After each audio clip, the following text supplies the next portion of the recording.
আসসালামু আলাইকুম। আমরা এখন রওনা দিয়েছি আবা ডিস্ট্রিক্টে যাব। এই রাস্তাটা হচ্ছে জিদ্দা থেকে লোহিত সাগরের পাশ ঘেঁষে ঘেঁষে দরব।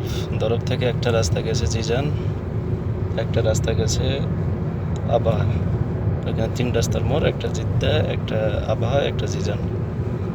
আর জিজানের আবাহা রাস্তা কিছু সামনে আসলে আরেকটা রোড গেছে ব্রিজের উপর দিয়ে, রয়েছে কুবরি জালালমা বলে, ব্রিজটার উপর দিয়ে গেছে মাহাইল। মাহাইল দিয়ে আবার তায়েফ দিয়ে মক্কা যাওয়া যায়। আর এই রোড দিয়ে আবার আবাতে যায়, আর আবার এই রোড দিয়ে আবাতে যাওয়া হয়। এই রোডটা সম্পূর্ণ পাহাড়ের সাথে ঘেঁষে ঘেঁষে একটু একটু একটু একটু করে উপরে উঠে সম্পূর্ণ সমুদ্র পৃষ্ঠ থেকে 700 ফুট উপরে হচ্ছে আবা ডিস্ট্রিক্ট। এবং আবা ডিস্ট্রিক্ট এখন সম্পূর্ণ ঠান্ডা এলাকা।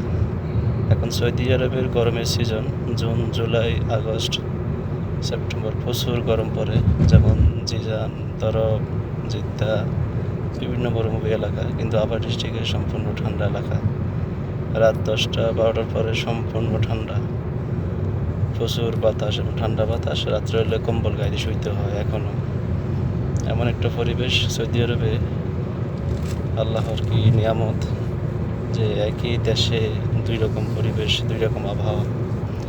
আর এই রাস্তা দিয়ে যারা আসবেন, রাস্তাটা খুবই উপভোগ করার মতন।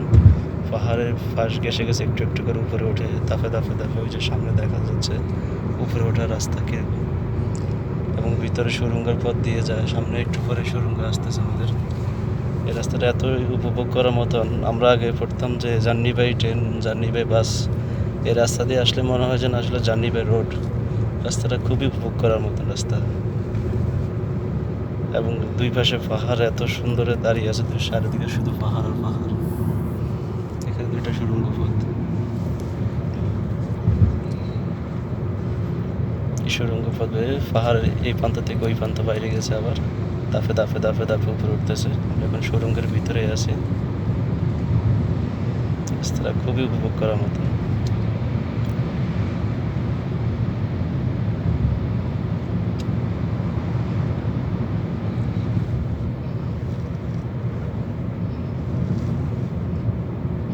এবং যখন আমরা উপরে উঠে যাই তখন নিচের দিকে তাকালে মনে হয় যে বাহুবলী ছবি যারা দেখেছেন, ইন্ডিয়ান ছবি মুভি, বাহুবলী মুভির মতন, যে দুই প্রান্তে দুই দেশ, একটা উপরে একটা নিচে। আর আবার ডিস্ট্রিক্ট এত বড় একটা ডিস্ট্রিক্ট, এই প্রান্ত থেকে ওই প্রান্ত প্রায় 350-400 কিলোমিটার, কিন্তু সম্পূর্ণ পাহাড়ের উপরে। নিচের পরিবেশের সাথে, আবহাওয়ার সাথে তাদের কোনো মিল নেই।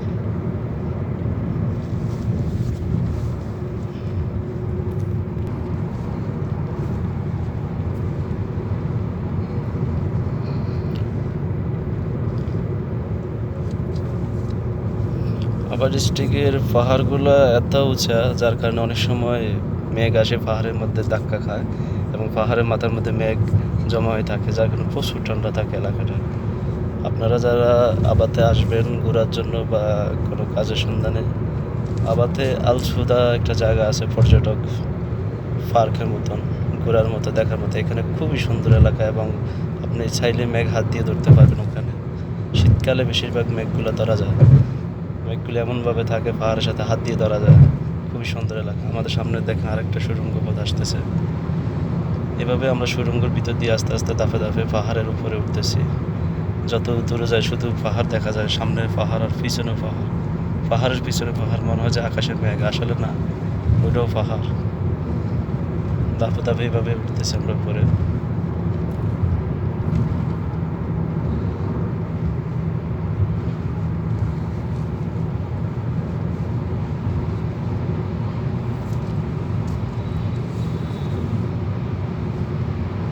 এই সুড়ঙ্গের উপরে সম্পূর্ণ পাহাড়, নিচের দিয়ে রাস্তা, ভিতর দিয়ে রাস্তা নিয়ে গেছে সুড়ঙ্গ করে।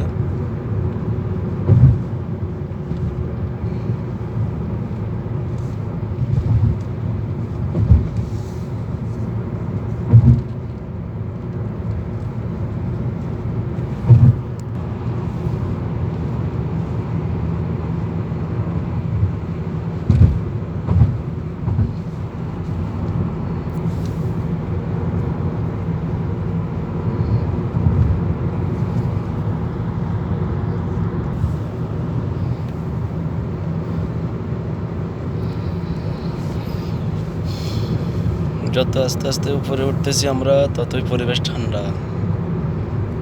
ঠান্ডা, বাতাস ঠান্ডা। আর মজার একটা কাহিনী হচ্ছে এখন বর্তমানে জিজানে দরবে মরুভূমি এলাকায় দিনের বেলা পানি খুব ফুটন্ত গরম পানির মতন। এসি ছাড়া রুমে থাকা সম্পূর্ণ অসম্ভব। এসি লাগবেই প্রত্যেক রুমে। প্রত্যেকটা বাথরুমে পানির কুলার মেশিন রাখতে হয় গোসল করার জন্য। আর আবাতে তার বিকল্প। আবাতে রুমে এসি 90% রুমে এসি রাখতে হয় না, সম্পূর্ণ রুম ঠান্ডা থাকে।